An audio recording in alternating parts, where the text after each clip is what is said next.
If you followed comedy during the 1980s or 1990s, you certainly knew the work of comedian Phil Hartman. From his wide array of characters portrayed on Saturday Night Live, Ed McMahon, the anal retentive chef, unfrozen caveman lawyer, Ronald Reagan, Bill Clinton, to his voice work on The Simpsons and his many other roles in TV and film, Hartman was perhaps the most versatile and ubiquitous comedian in the decades leading up to the new millennium. Known for his smarmy pitchman voice, his unflappable winning smile, and expert comedic timing, Hartman's fame showed no signs of dissipating as the 1990s drew to a close. That all changed in an instant, however, on the night of May 28, 1998, when Hartman's third wife, Bryn Hartman, shot and killed him in his sleep before eventually taking her own life. The death of Phil Hartman on tonight's show.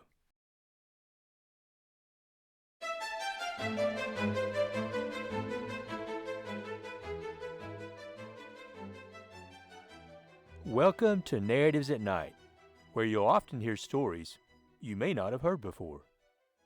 I'm Mike Reagan, your host, and here is tonight's show.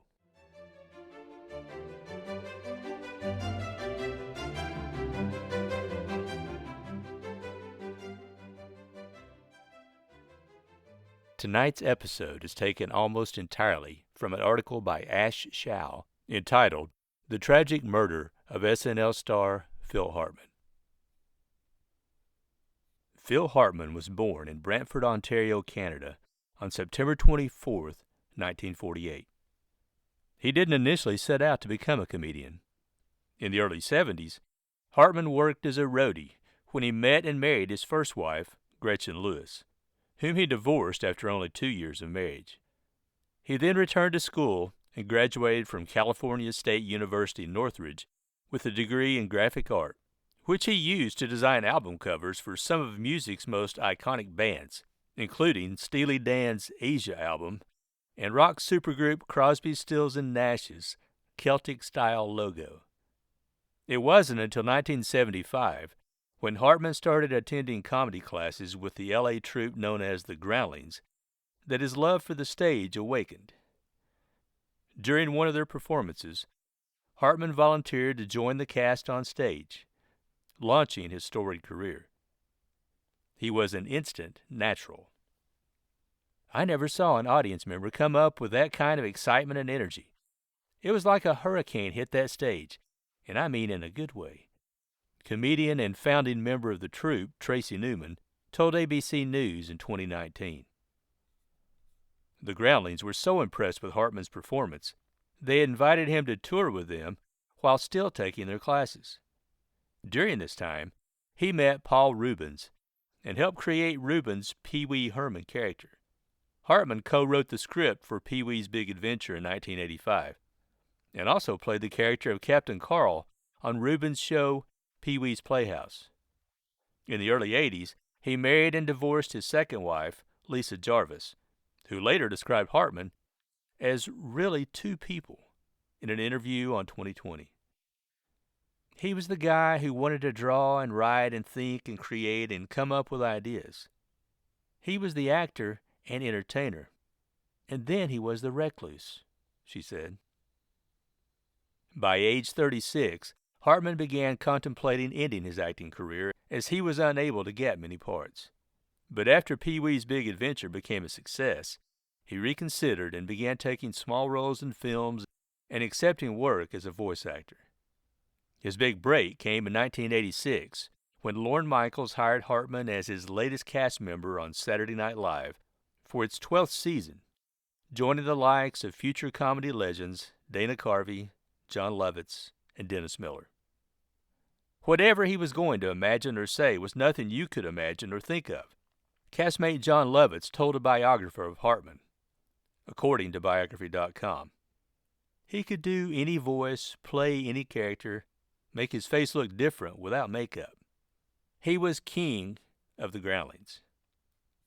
Hartman became known for his impressions of Bill Clinton and Ronald Reagan, as well as his original characters like the unfrozen caveman lawyer and his voice work for SNL's fake commercials. While on SNL, Hartman started voicing popular side characters on The Simpsons, including Troy McClure and Lionel Hutz. About a year after he joined SNL, Hartman married his third wife, formerly Bryn Omdahl. In 1988, the couple had a son, Sean. After the birth, Hartman called his ex-wife, Lisa Jarvis, to say he was now a father. Jarvis wrote the couple to congratulate them and offered to babysit if they ever needed it. Years later, Jarvis told ABC that Bryn responded to the card with threats. "I got a letter that was hair-curling, fury, rage, and a death threat from Bryn," Jarvis told ABC. "The gist of it was, don't ever effing get near me or my family, or I will hurt you. I never want to hear from you. Never, ever, ever come near us, or you will really be sorry." Bryn's anger issues were well known. She originally moved to L.A. to become a model and actress, but struggled to get work and became addicted to cocaine. She was sober when she met Hartman, but still had bouts of anger and jealousy. Bryn's drug and alcohol addictions kept her in and out of rehab throughout their marriage, and when combined with her antidepressant medication, resulted in violent outbursts. Hartman's lawyer and close friend Stephen Small told the Los Angeles Times in 1998, shortly after Hartman's death, that Bryn had trouble controlling her anger. "She got attention by losing her temper," he said, noting the two had separated multiple times. "Phil said he had to restrain her at times." Small told the Sun-Sentinel that same year that when Bryn started to argue with Hartman, he would attempt to defuse the situation by going to bed. They had a pattern of arguing at night, and he would go to sleep, and everything would be okay in the morning, Small said. "I think he felt safe going to sleep, and he just shouldn't have. I think she just lost control." It was during one of these episodes that Hartman lost his life. On May 28, 1998, Bryn had dinner with a friend, went home, and started a fight with Hartman. As usual, Hartman went to bed to get away from Bryn and let her calm down. But that night, she grabbed a .38 Smith & Wesson from the couple's gun safe and shot Hartman in his head and chest while he slept, killing him instantly. Bryn drank more alcohol and called her friend Ron Douglas. She was hysterical and claimed Hartman left a note saying he'd be back later and that he was not in the house. Douglas said she should go back to sleep, but she instead drove to his home, drunk and screaming.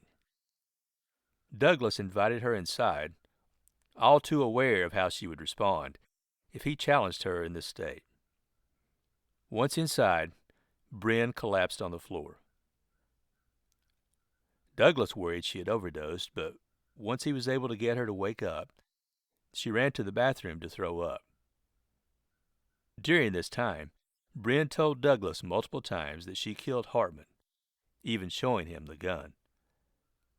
Douglas, however, didn't believe her. When Bryn was able to drive home, she asked Douglas to follow behind her. Back at the house, the two went upstairs, where Douglas found Hartman's dead body.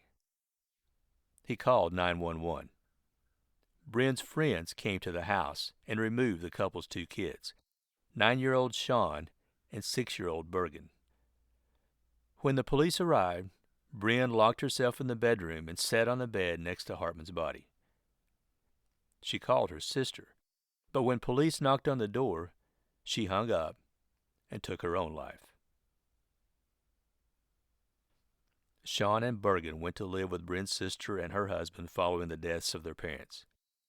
Sean became an artist and musician, while Bergen built her own business.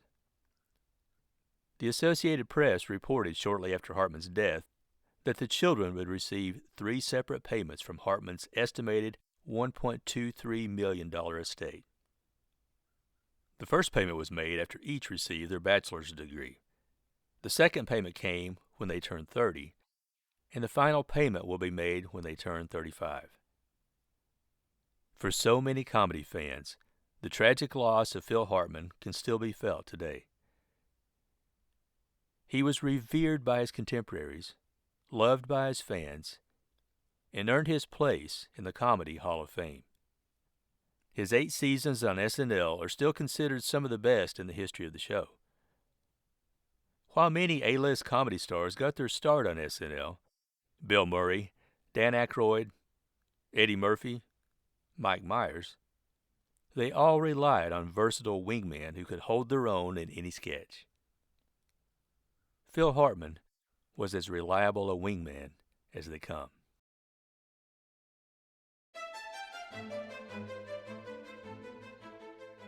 New episodes of Narratives at Night can be found wherever you get your podcasts, including Spotify, Apple Podcasts, and now on YouTube by searching at Narratives at Night.